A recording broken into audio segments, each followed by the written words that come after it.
एक बुद्धिमान व्यक्ति कभी नहीं कहेगा कि वह बुद्धिमान है। इसलिए नहीं कि ऐसा कहने से उसकी बुद्धिमत्ता कम हो जाएगी, बल्कि इसलिए क्योंकि वह ऐसा कहने की व्यर्थता को देख पाता है। एक छोटी सी कहानी जो आपको बताएगी कि वास्तव में बुद्धिमत्ता क्या है। एक नगर में एक लड़का रहा करता था। उसका दिमाग बहुत तेज था।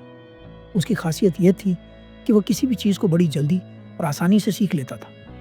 जहाँ अन्य लोगों को किसी काम को सीखने में कई महीने या वर्ष लगते थे, वहाँ वह उसी काम को सीखने में केवल कुछ दिन लगाता था। उसकी ख्याति दूर दूर तक फैल गई थी। कहा जाने लगा था कि उस व्यक्ति जितना बुद्धिमान कोई नहीं है, परंतु वह व्यक्ति तो जानता था कि वह भीतर से क्या है। हर व्यक्ति जानता है कि वह भीतर से क्या है, चाहे वह बाहर कुछ भी दिखाए। वह व्यक्ति भी भीतर से तो परेशान था, परंतु वह अपने अहंकार से अपनी परेशानियों को ढकना चाहता था। ज्यादातर लोग ऐसा ही करते हैं। शो ऑफ, दिखावा, इसी का नाम है। वह व्यक्ति अपनी प्रसिद्धि को और बढ़ाने के लिए तरह तरह के काम सीख रहा था। वह चित्रकारी जानता था, वह मूर्तियां बना सकता था, वह गीत गा सकता था, वह पहिए बना सकता था। वह दुनिया जहान का हर वो काम सीख चुका था जो उसने अब तक जाना था। इसलिए उसे अपनी बुद्धिमत्ता पर अहंकार था, क्योंकि कोई भी सामान्य व्यक्ति एक काम कर सकता है, 2 काम कर सकता है, ज्यादा से ज्यादा 3 काम कर सकता है, परंतु वह तो सैकड़ों काम कर सकता था और बहुत अच्छे से कर सकता था। इसलिए उसे अपनी बुद्धिमत्ता पर अहंकार था।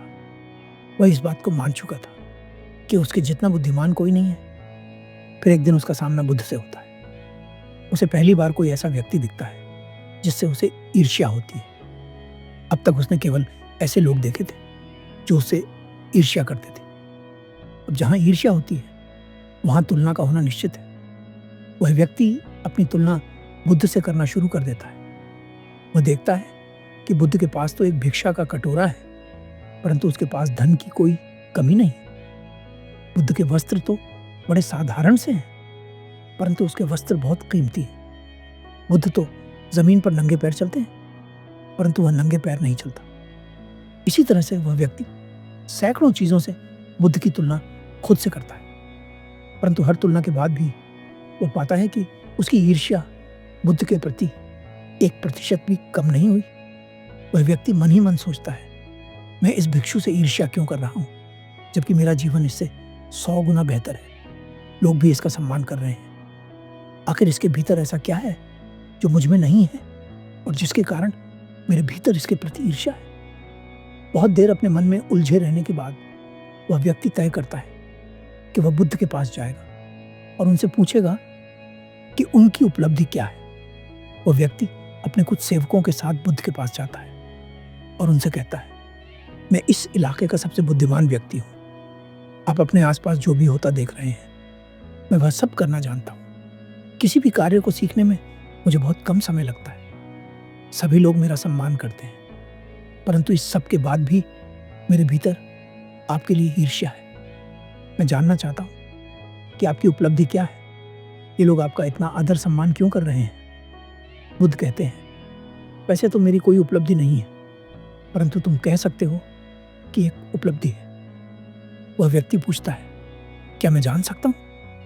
बुद्ध कहते हैं, मेरी एक उपलब्धि है कि मैं सभी उपलब्धियों को छोड़ चुका हूं। वह व्यक्ति चौंकता है। बुद्ध उस व्यक्ति से पूछते हैं, क्या तुम्हें प्रशंसा अच्छी लगती है। वह व्यक्ति कहता है, हाँ, प्रशंसा तो सबको अच्छी लगती है।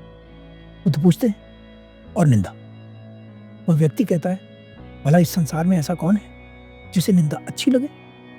बुद्ध कहते हैं, जो तुम्हें अच्छा लगता है और जो तुम्हें बुरा लगता है, मैं इन दोनों से ही ऊपर उठ चुका हूं।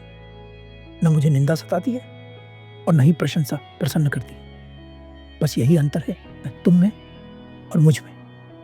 वह व्यक्ति कहता है, परंतु यह कैसे संभव है। बुद्ध कहते हैं, तुमने सैकड़ों काम सीखे, परंतु एक सबसे जरूरी काम सीखना भूल गए। वह व्यक्ति पूछता है, कौन सा काम। बुद्ध कहते हैं, अपने मन को नियंत्रण करना। क्या तुम्हें आता है।